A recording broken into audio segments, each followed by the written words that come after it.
성도 여러분, 우리는 때를 따라 돕는 은혜를 얻고 싶어 합니다. 그러시죠? 이건 우리의 소원입니다. 이를 위해 주의 보좌 앞으로 담대히 나아가면 사랑과 자비가 풍성한 하나님께서 우리에게 때를 따라 돕는 은혜를 주실 줄 믿습니다. 아멘. 또한 우리는 말씀을 전파하는 것을 힘써야 합니다. 때를 얻든지 못 얻든지 말입니다. 그게 우리의 책임입니다. 이를 위해 무더운 여름 국내와 열방을 향해 나아가는 성도님들을 하나님께서 인자와 긍휼로 지켜 보호해 주시고 역사해 주시기를 간절히 소망합니다. 오늘 본문에 등장하는 바울은 우리처럼 그 소원에 응답을 받은 사람, 우리처럼 맡겨진 책임을 다했던 사람이라고 말할 수 있습니다. 그는 때를 따라 돕는 하나님의 은혜를 경험했습니다. 그래서 그의 사역 가운데 나의 나 된 것은 다 하나님의 은혜라고 고백하지 않습니까? 바울이 복음을 증거하기 위해 그가 걸으며 이동했던 거리를 학자들은 17,000km나 되었다라고 추정하기도 합니다. 심지어 루스드라라는 지역에서 스데반처럼 돌에 맞아 죽은 줄 알고 대적자들이 죽었구나 하고 돌아갔는데 바울을 내버려 둔 채 갔지만 바울이 일어나 바로 다음날 더베라는 지역으로 복음의 여정을 이어갑니다. 그리고 오늘 본문처럼 감옥에 갇혀 자신의 무죄를 변호해야 하는 그 상황에서도 사도 바울은 복음을 전할 기회로 삼은 사람입니다. 사도 바울은 현재 가이사랴라는 곳에 구금되어 있습니다. 3차 전도행을 마치면서 예루살렘에 방문했다가 그곳에서 벌어진 소동과 억지 고발로 인해 재판에 회부되어 있습니다. 그 이야기를 사도행전 22장부터 26장까지 무려 5장에 걸쳐 이야기하고요, 약 2년 이상의 시간을 동안 그가 있습니다. 그리고 심지어는 최소 3차례 이상의 무죄 판결을 받았습니다. 진짜일까요? 예루살렘에 있던 로마의 천부장 글라우디오 루시아가 사도행전 23장에 이렇게 이야기합니다. 한 가지도 그를 죽이거나 결박할 사유가 없음을 내가 발견했습니다 라고 이야기해요.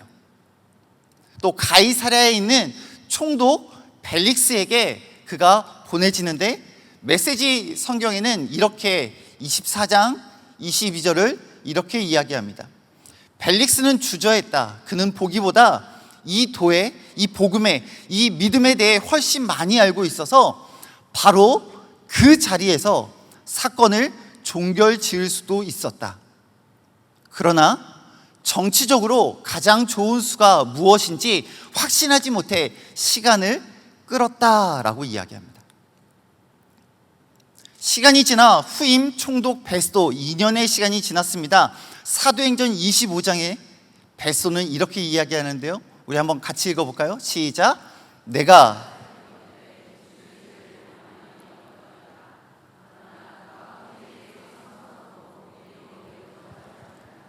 심지어는 26장에도 사형이나 결박을 당할 만한 행위가 없다라고 이야기합니다. 뭐예요? 바울에게는 죄가 없다라는 거예요. 무죄인 줄 알지만 그럼에도 불구하고 결론을 내지 않고 그가 2년의 시간 동안 가이사랴에 구금되어 있었다라는 겁니다.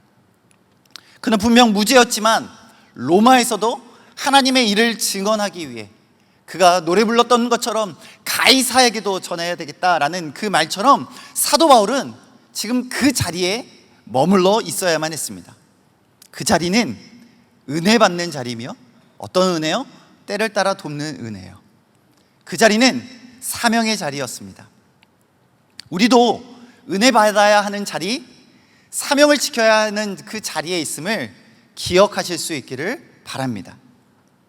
저는 오늘 설교의 제목을 틈이 있으면이라고 정했는데요, 이 틈이 있다라는 건 다양한 의미로 해석할 수 있어요.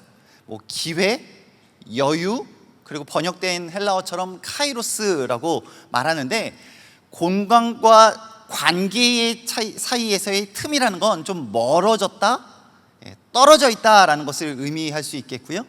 시간적인 의미라고 한다면 좀 여유 시간이 있다라고 할 수 있겠습니다. 긍정적일 때 사용하기도 하고요, 부정적인 의미로 사용할 수도 있습니다. 오늘 본문 24장에는 24절에 바울을 불러서 그리스도 예수를 믿는 도를 벨릭스와 그의 아내가 바울을 불러 들었다라고 이야기합니다.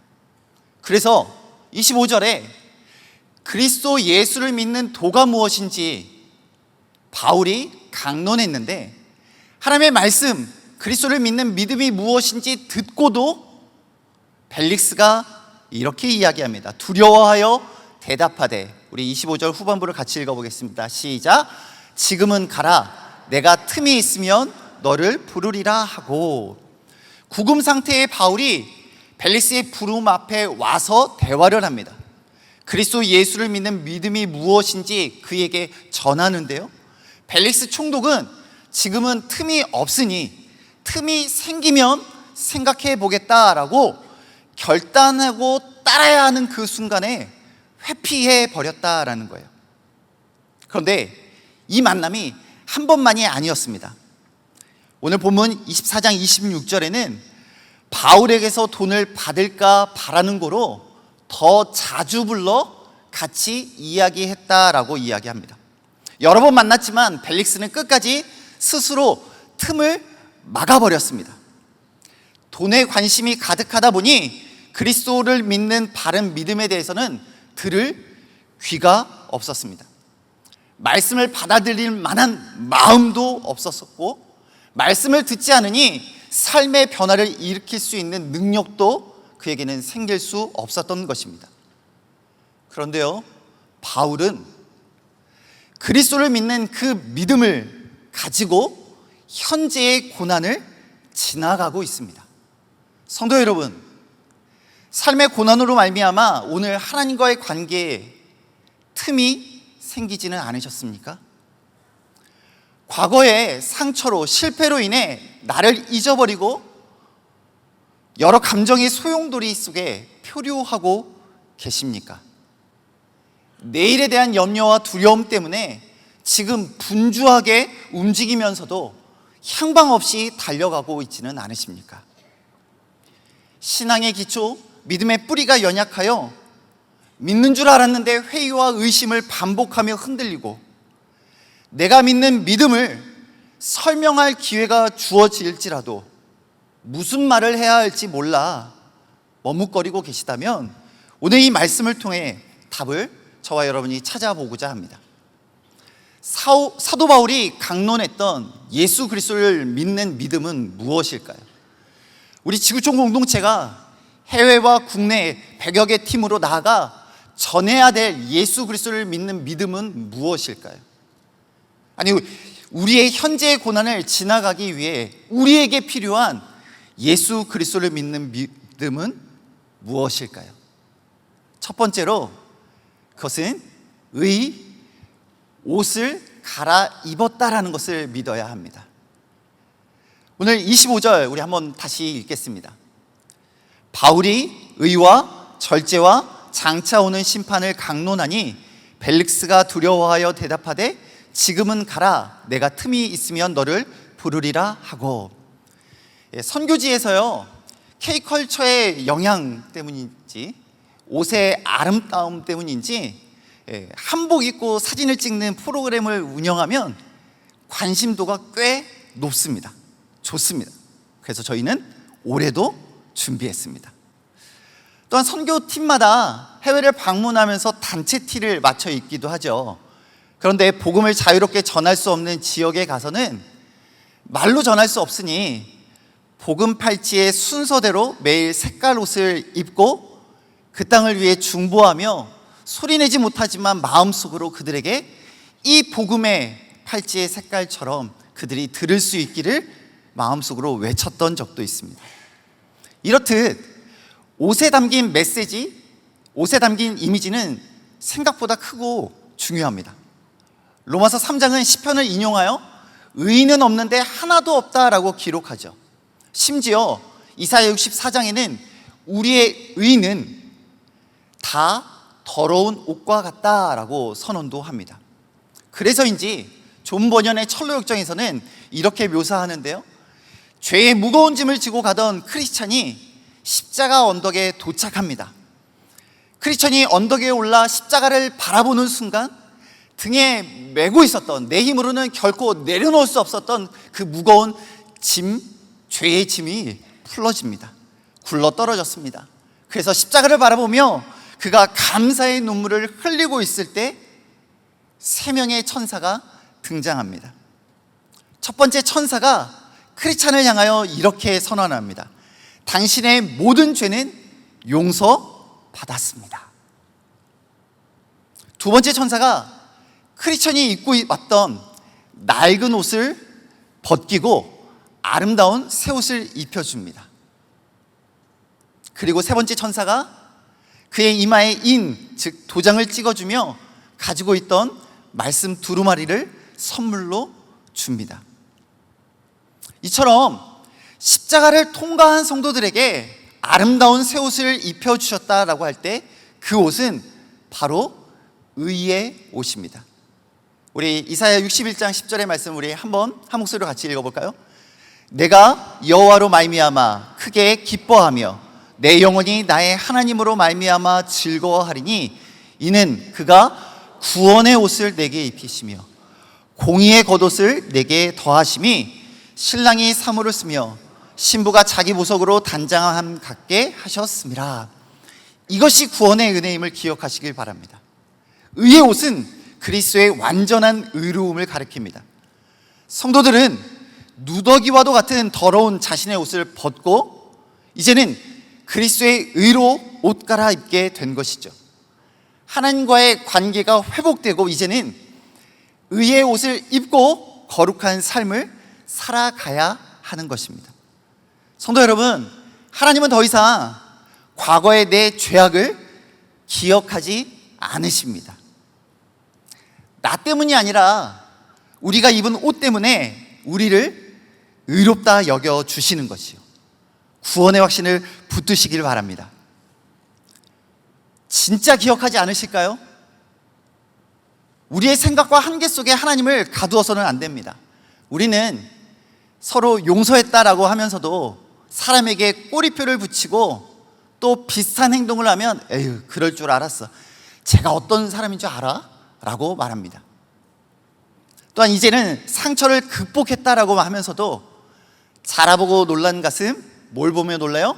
소뚜껑 보며 철렁하는 것처럼 자꾸 흔들리는 게 우리입니다. 그러나 구원의 확신마저도 우리의 감정으로 확인하는 것이 아닙니다. 약속의 말씀과 우리를 위해 하신 예수 그리스도의 일 때문에 가능한 것인 줄 믿습니다. 예수 그리스도를 믿는 믿음은 내가 지금 무슨 옷을 입고 있는지 아는 것입니다. 죄의 옷이 아니라 의의 옷을 입고 있다는 사실인 말입니다. 의의 옷을 입고 있으면 주님이 베드로에게 하신 말씀처럼 이미 목욕한 자는 발 밖에 씻을 필요가 없기 때문에 내가 매일 십자가 앞에 더 가까이 가오니, 그 다음에 구세주의 흘린 보배 피로써 나를 정케 하소서. 옷은 내 몸을 가려주는 것도 있지만 하나님과의 관계를 드러냅니다. 딱 붙어 있는 건 말이죠. 사도 바울은 지금 죄수의 옷을 입고 있지만 그는 의의 옷을 입고 있습니다. 벨릭스 총독은 권위와 직책을 상징하는 화려한 옷을 입고 있었겠지만 그것은 죄의 옷일 뿐입니다. 성도 여러분, 지금 무슨 옷을 입고 계십니까? 예수 그리스도를 믿는 믿음은 의의 옷으로 갈아입은 것입니다. 예수 그리스도를 믿는 믿음은 무엇일까요? 두 번째, 절제입니다. 절제라는 건 내 뜻을 버릴 수 있다라는 겁니다. 우리 25절 한 번 더 읽으면 바울이 의와 절제와 장차 오는 심판을 강론하니 벨릭스가 두려워하여 대답하되 지금은 가라. 내가 틈이 있으면 너를 부르리라.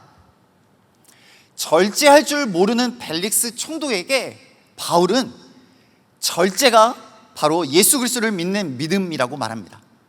로마 법에는 관료가 죄수에게 뇌물을 강요하거나 수수하는 것을 철저히 금했지만 벨릭스는 법 위에 있는 사람 같습니다. 26절에 바울에게서 돈을 받을까 바라는 거로 자꾸 만남을 청합니다. 그리스도를 믿는 믿음이 관심 있는 것이 아니라 뇌물의 유혹을 그가 원하는 것이었습니다. 아내로 소개되어지는 드루실라와 벨릭스의 관계도 정욕에 사로잡힌 결과입니다.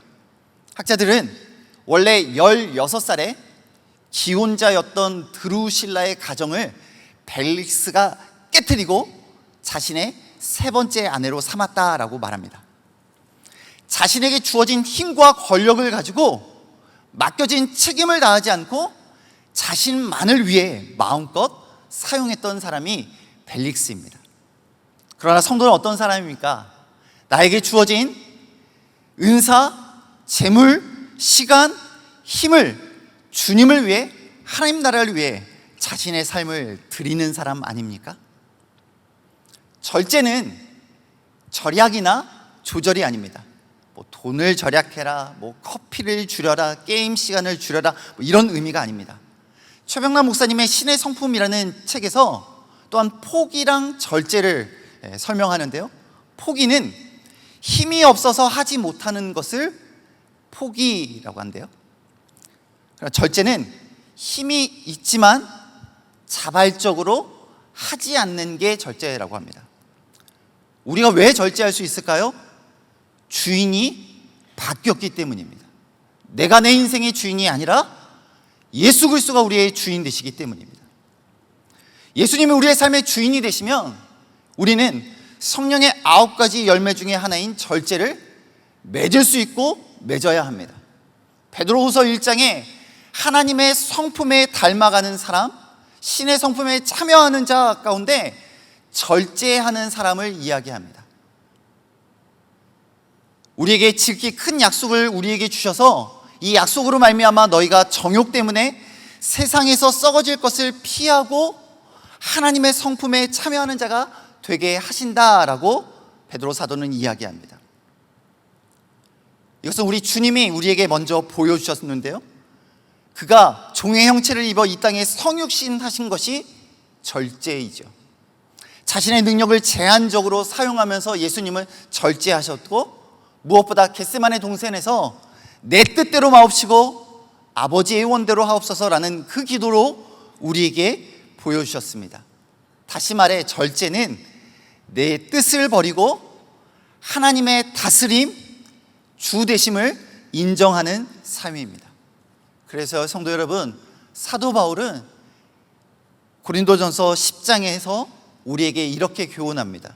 우리 10장 23절부터 같이 한번 읽어보겠습니다. 시작. 모든 것이 가하나 모든 것이 유익한 것이 아니요 모든 것이 가하나 모든 것이 덕을 세우는 것이 아니니 누구든지 자기의 유익을 구하지 말고 남의 유익을 구하라. 31절은 이렇게 이야기합니다. 너희가 먹든지 마시든지 무엇을 하든지 다 하나님의 영광을 위하여 하라. 할 수 있지만, 힘이 있지만 내가 하지 않는, 자발적으로 하지 않는 것, 나의 유익이 아니라 다른 사람의 유익을 위해 내 뜻이 아니라 아버지의 뜻에 순종하는 삶의 모습을 보입니다. 심지어는 고린도전서 9장 18절에는 그가 절제하는 이유를 이렇게 설명하는데요, 우리 19장 18절도 한 목소리를 읽겠습니다. 시작. 그런즉 내 상이 무엇이냐? 내가 복음을 전할 때에 값없이 전하고 복음으로 말미암아 내게 있는 권리를 다 쓰지 아니하는 이것이로다. 바울은 자신이 복음을 위해 사용하지 않는 권리, 복음을 위해 절제했던 모든 것이 나에게 주시는 하늘의 상이 되었다라고 말하는 것이죠.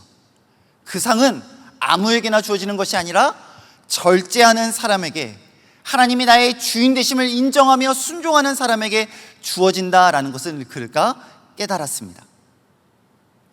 성도 여러분, 열정적인 바울의 입장에서 어쩌면 가이사랴에 구금되어 있었던 그 2년의 시간은 어떠했을까요? 라고 한번 생각해 보았습니다.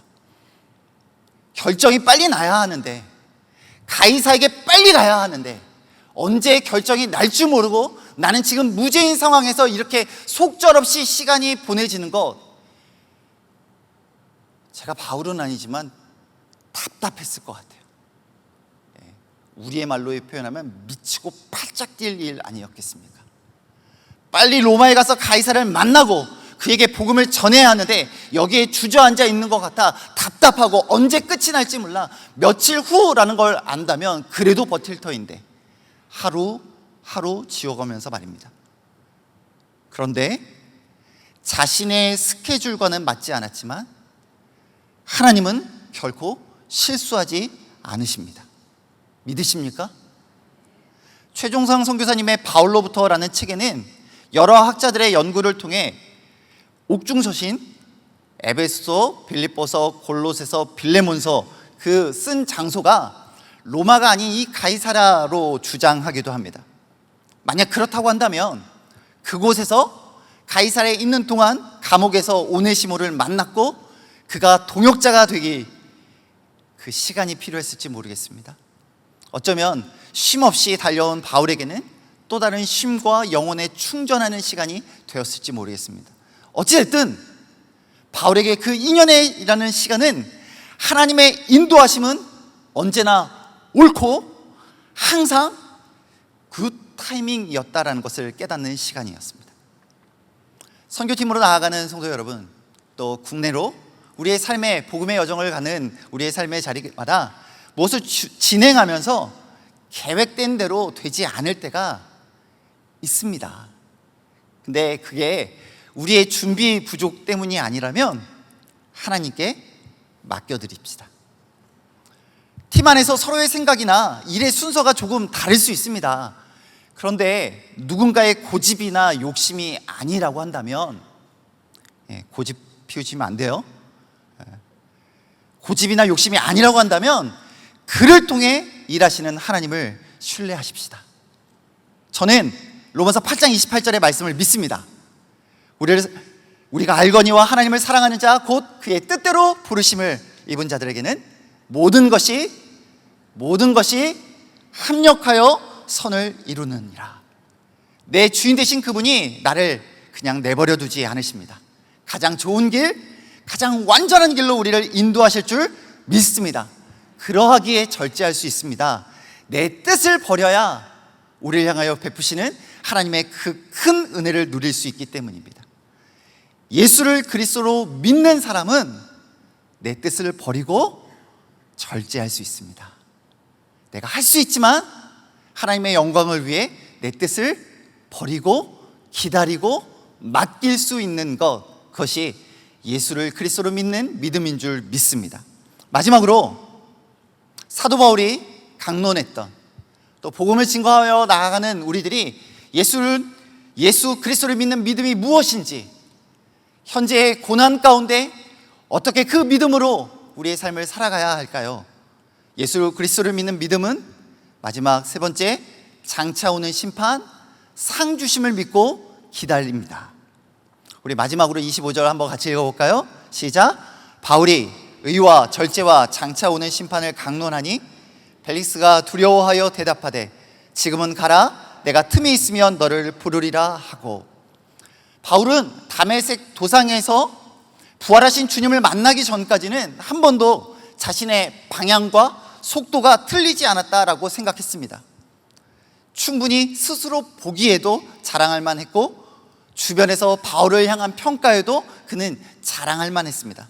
그런데 방향이 잘못되었다라는 것을 주님을 만나고 나서 깨닫게 되었습니다. 그 다메섹 도상에서 바울은 장차 올 심판이 아니라 심판주로 오실 그 예수 그리스도를 먼저 만났던 것입니다. 그리고 그의 삶이 바뀌었습니다. 그런데 우리 벨릭스 총독은요, 오늘 본문 27절에 이태가 지난 후 베스도가 벨릭스의 소임을 이어받으니 총독으로 있던 벨릭스가 교체됩니다. 임기가 정해져 있었는데 임기를 맞춰서 교체된 게 아니라 경질된 겁니다. 우리는 결코 영원하지 않음을, 우리의 인생을 알지만 지금 영원한 것처럼 살았던 그의 모습을 보게 됩니다. 그를 향한 황제의 평가, 세상의 평가는 냉정했습니다. 잘못된 정치, 잘못된 경제 결정으로 말미암아 그가 경질되었습니다. 근데 이 땅에서의 경질, 그 정도는 견딜만 합니다. 하나님 앞에서는 피할 수 없습니다. 하나님 앞에서는 우리의 삶의 모든 것들이 증거가 명확해서 어떠한 변명할 수 없습니다. 심지어는 로마서 14장엔 스스로 직고할 뿐입니다 라고 개역개정에서 이야기하는데요, 세번역에서는 하나님 앞에, 심판대 앞에 우리가 직고한다라는 걸 이렇게 번역하는데요, 우리는 각각 자기 일을 하나님께 사실대로 아뢰어야 할 것입니다. 성도 여러분, 믿지 않는 사람들에겐 장차 오는 심판이라는 건 하나님의 영원한 형벌을 받는 시간입니다. 그러나 구원받은 하나님의 자녀들에게는 심판은 하나님의 상 주심을 의미하는 줄 믿으시기 바랍니다. 주님이 다시 오신다라고 약속하신 그 주님은 이 땅 가운데 만왕의 왕으로 심판주로 오실 겁니다. 그때 심판을 받는 이들과 상 받을 이들이 나뉘어집니다. 요한복음 5장 29절인데요, 같이 읽어볼까요? 시작. 선한 일을 행한 자는 생명의 부활로, 악한 일을 행한 자는 심판의 부활로 나오리라. 어떤 부활로 나와요? 생명의 부활로. 누가요? 저와 여러분이. 어떤 부활로요? 생명의 부활로 나오는 줄 믿습니다. 그래서 사도 바울의 마지막 편지라고 알려진 디모데후서 4장에는 나는 선한 싸움을 다 싸우고 나의 달려갈 길을 마치고 믿음을 지켰으니, 우리도 그런 고백할 수 있기를 소망합니다. 8절 같이 읽어볼까요? 이제후로는 나를 위하여 의의 면류관이 예비되었으므로 주 곧 의로우신 재판장이 그날에 내게 주실 것이며 내게만 아니라 주의 나타나심을 사모하는 모든 자에게도니라. 아멘. 의의 옷을 입고 있는 우리에게 의로우신 재판장이 뭘 씌워주신다고요? 의의 면류관을 씌워주신다라는 거예요. 이걸 두 글자로 뭐라고 하는지 아세요? 세트. 의의 옷, 의의 면류관. 세트. 성도 여러분, 여러분의 헌신, 눈물, 수고를 하나님이 아십니다. 하나님이 다 보셨습니다. 그리고 여러분들의 모습을 바라보며 하나님이 누구보다 더 기뻐하십니다. 지금 내 삶에 믿음의 열매가 눈에 보이지 않아도 괜찮습니다. 복음의 열매가 보이지 않아도 괜찮습니다. 왜냐하면 우리의 역할은 심고 물 주는 것까지입니다. 잘하는 것은 우리에 향한 하나님의 평가 대상이 아닙니다. 왜냐하면 그건 하나님이 하실 일이기 때문입니다. 아무도 보지 않는 줄 알았는데 내 마음의 진심을 알아주는 지체의 말 한마디가, 그 한마디 때문에 피로가 풀리고 위로와 격려를 우리가 받지 않습니까? 그러시다면 무더운 여름 사역하시면서 우리 사랑하는 지체들에게 격려해 주시고 위로해 주실 수 있기를 바랍니다. 분명히 사춘기는 청소년 때라고 생각했는데 아직도 사춘기인 것 같은 자녀 때문에 힘들지만 과거의 사진, 과거의 추억을 간직하면서 오늘도 우리가 견디고 있지 않습니까? 그 당시에는 정말 이해할 수 없었지만 죽을 것 같았는데 조금 지나고 보니 그때 하나님의 크신 은혜였음을 고백했던 시간이 있지 않으십니까? 언제나 나와 함께 하셨던 그 하나님을 아주 선명하게 보게 될 날이 멀지 않았습니다. 우리에게 주님 오실 때, 우리에게 상 주시는 이 그분을 만날 때 하나님의 풍성하신 사랑과 위로와 격려, 축복을 받게 되는 줄 믿습니다. 그러하기에 지금 현재의 고난 가운데 믿음을 붙들며 살아가는, 때로는 깨어지고 지치고 망가진 것 같은 우리의 삶의 조각조각을 하나하나 모아 하나님께서 아름다운 작품으로, 또 나를 주님을 닮아가는, 다듬어 가시는 재료로 사용하실 줄 믿습니다. 완성될 그날을 사모하며 올해 우리에게 주신 사명의 자리, 은혜 받을 자리로 나아가는 저와 여러분 되시기를 주님의 이름으로 축복합니다. 예수 그리스도를 믿는 믿음, 죄의 옷에서 의의 옷으로 갈아입은 것입니다. 절제, 주인이 이제는 바뀌었으니 내 뜻을 버릴 수 있는 것입니다. 장차 오는 심판, 하나님이 우리에게, 나에게 상 주심을 믿고 기다리는 것입니다. 그 믿음으로 오늘도 살아가는 저와 여러분, 저와 모든 성도님들 되시기를 주님의 이름으로 축복합니다.